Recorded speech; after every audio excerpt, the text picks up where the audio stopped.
Normal ಆಗಿ ಹೋಗ್ತಿದ್ದ ನಮ್ಮ ಹೀರೋಯಿನಿ ಲೈಫ್ ನಲ್ಲಿ ಒಂದು ದೆವ್ವದ ಎಂಟ್ರಿ ಆಗ್ಬಿಡುತ್ತೆ.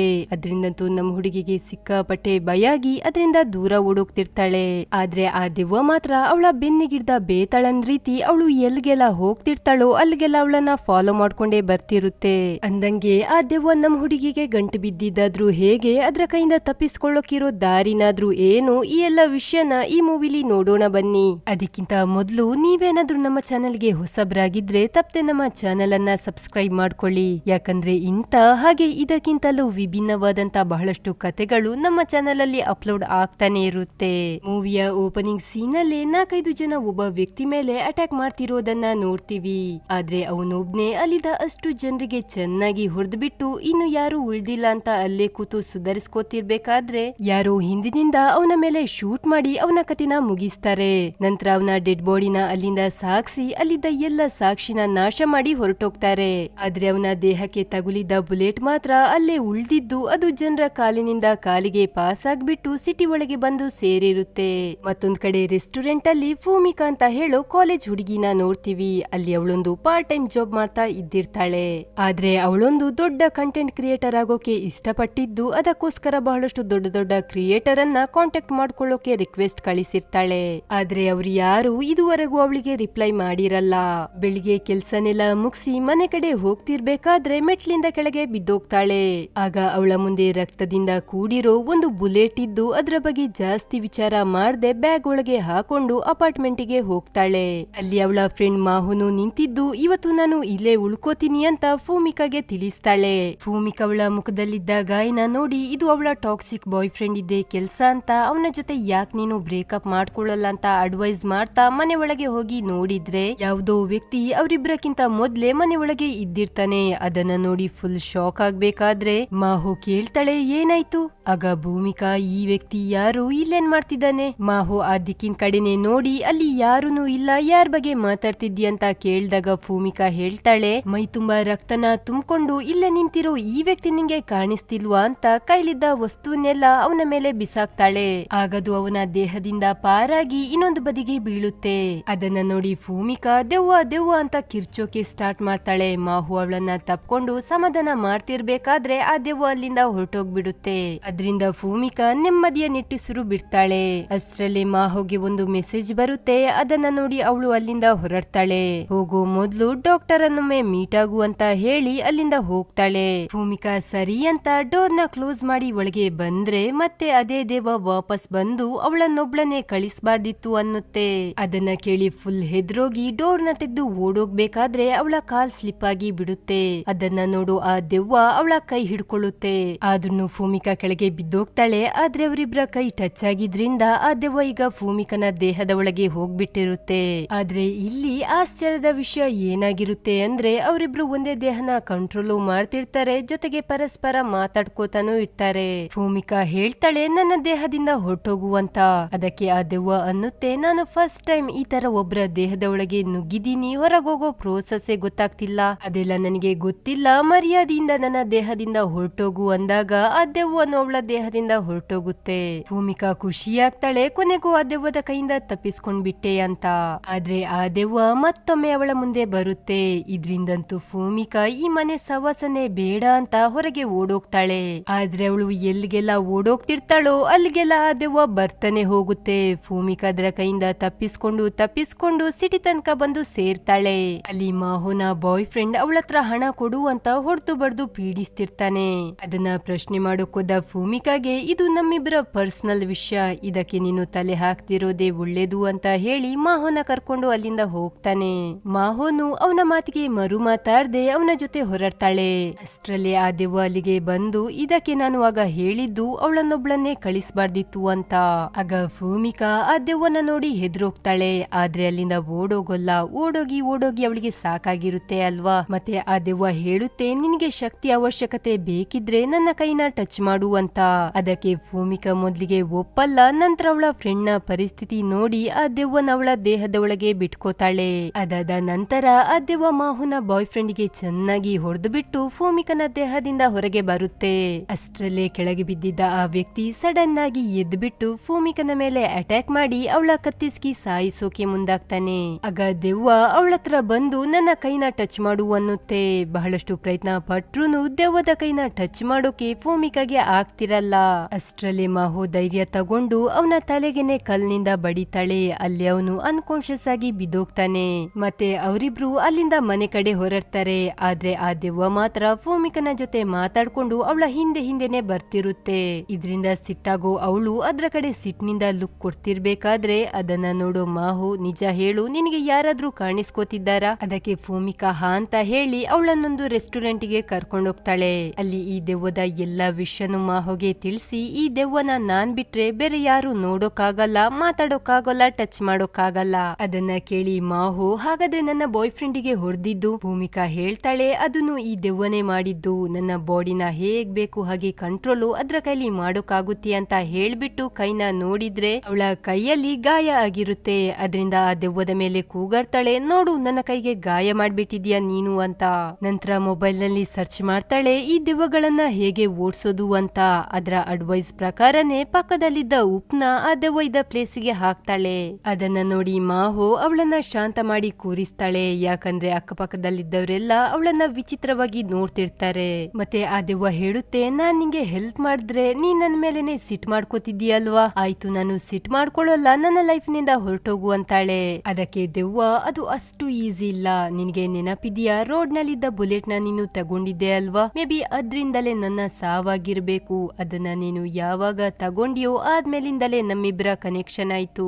ಅದನ್ನ ಕೇಳ್ತಿದ್ದಂಗೆನೆ ಭೂಮಿಕಾ ಆ ಬುಲೆಟ್ ನ ಬಿಸಾಕಿ ಹೇಳ್ತಾಳೆ, ನನಗೆ ಗೊತ್ತಿರ್ಲಿಲ್ಲ ಇದು ಬುಲೆಟ್ ಅಂತ. ದೆವ್ವ, ನನ್ನ ಹೆಸರು ಕೂಡು, ನನಗೆ ಕರೆಕ್ಟ್ ಆಗಿ ಏನೂ ನೆನಪಾಗ್ತಿಲ್ಲ ನನ್ನನ್ನ ಯಾರು ಸಾಯಿಸಿದ್ರು ಅಂತ. ಆದ್ರೆ ಸಾಯೋ ಮೊದ್ಲು ನಾನೊಂದು ಸಂಸ್ಥೆಯಲ್ಲಿ ಹಿಟ್ ಮ್ಯಾನ್ ಆಗಿ ಕೆಲಸ ಮಾಡ್ತಾ ಇದ್ದೆ. ಆ ಗ್ರೂಪ್ ನಲ್ಲಿ ಯಾರು ನನ್ನನ್ನ ಸಾಯಿಸಿರ್ಬೇಕು. ನನ್ನ ಸಾವಿಗೆ ಕಾರಣರಾದವರ ಮೇಲೆ ಸೇಡ್ ತೀರಿಸ್ಕೊಳ್ಳೋವರೆಗೂ ನನಗೆ ಮುಕ್ತಿ ಸಿಗಲ್ಲ. ಯಾಕೆ ನಾವಿಬ್ರು ಸೇರ್ಕೊಂಡು ಅವರನ್ನೆಲ್ಲ ಹುಡುಕಿ ಕೊಲ್ಲಬಾರ್ದು ಅಂತ ಭೂಮಿಕಾಗೆ ಹೇಳುತ್ತೆ. ಈ ದೆವ್ವ ಒಂದು ಹಿಟ್ ಮ್ಯಾನ್ ಅನ್ನೋ ವಿಷಯನ ಕೇಳಿ ಅಂತೂ ಅವಳು ಕಕ್ಕ ಪಿಕ್ಕಿ ಆಗೋಗಿರ್ತಾಳೆ. ಅದರಲ್ಲಿ ಸಹಾಯನ ಸಾಧ್ಯನೇ ಇಲ್ಲ ಅಂತ ಆ ರೆಸ್ಟೋರೆಂಟ್ ಇಂದ ಹೊರಗೆ ಬಂದ್ಬಿಡ್ತಾಳೆ. ಆದ್ರೆ ಕೂಡೋ ಮಾತ್ರ ಅವಳ ಬೆನ್ನಿಗಿರ್ದ ಬೇತಾಳನ್ ರೀತಿ ಅವಳ ಹಿಂದೆನೆ ಬಂದು ಕನ್ವಿನ್ಸ್ ಮಾಡೋಕೆ ಟ್ರೈ ಮಾಡುತ್ತೆ.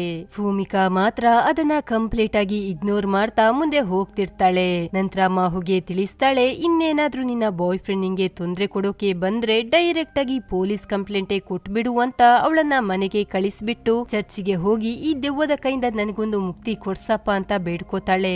ಮತ್ತೆ ನರುಮಿ ಅಂತ ಹೇಳೋ ವ್ಯಕ್ತಿಯಿಂದ ಅವಳಿಗೊಂದು ಮೆಸೇಜ್ ಬರುತ್ತೆ. ಅದನ್ನ ನೋಡಿ ಅವಳಂತೂ ಫುಲ್ ಖುಷಿ ಆಗ್ತಾಳೆ. ಅದಕ್ಕೆ ಆ ದೆವ್ವ ಕೇಳುತ್ತೆ, ಈ ನರುಮಿ ಯಾರು? ಅವನ ಮೆಸೇಜ್ ನ ನೋಡಿ ಯಾಕಿಷ್ಟು ಖುಷಿ ಆಗ್ತಿದ್ಯಾ? ಭೂಮಿಕಾ ಹೇಳ್ತಾಳೆ, ಇವನು ಸೋಷಿಯಲ್ ಮೀಡಿಯಾ ಸ್ಟಾರ್, ಇವನ ಹತ್ರ 1,00,000ಕ್ಕಿಂತ ಹೆಚ್ಚು ಫಾಲೋವರ್ಸ್ ಇದೆ. ಅದನ್ನ ಕೇಳಿ ಕೂಡೋನು ಆ ಫೋಟೋನ ನೋಡ್ಬಿಟ್ಟು ಹೇಳ್ತಾನೆ, ಈ ನರುಮಿ ಒಳ್ಳೆ ಮನುಷ್ಯ ಅಲ್ಲ, ಇವನು ಕರ್ದಲ್ಲಿ ಹೋಗೋದು ಸೇಫ್ ಅಲ್ಲ ಅಂತ. ಭೂಮಿಕಾ ಅಂತಾಳೆ, ನಿನಗೆ ಗೊತ್ತು ಇವನು ಒಳ್ಳೆ ಮನುಷ್ಯ ಅಲ್ಲ ಅಂತ? ಅದಕ್ಕೆ ಆನ್ಸರ್ ಕೂಡು ಹತ್ರ ಇರಲ್ಲ, ಯಾಕಂದ್ರೆ ಮೊದ್ಲಿದ್ದೆಲ್ಲ ಅವನು ಮರ್ತಿರ್ತಾನೆ ಅಲ್ವಾ. ಭೂಮಿಕಾ ಅವನ ಮಾತ್ನ ಇಗ್ನೋರ್ ಮಾಡಿ ಅವರು ಹೇಳಿರೋ ಜಾಗಕ್ಕೆ ಅವರಿಬ್ರನ್ನ ಮೀಟ್ ಆಗೋಕೆ ಹೋಗ್ತಾಳೆ. ಅಲ್ಲಿ ಅವರು 3 ಜನ ಡ್ರಿಂಕ್ಸ್ ಮಾಡೋಕೆ ಸ್ಟಾರ್ಟ್ ಮಾಡ್ತಾರೆ.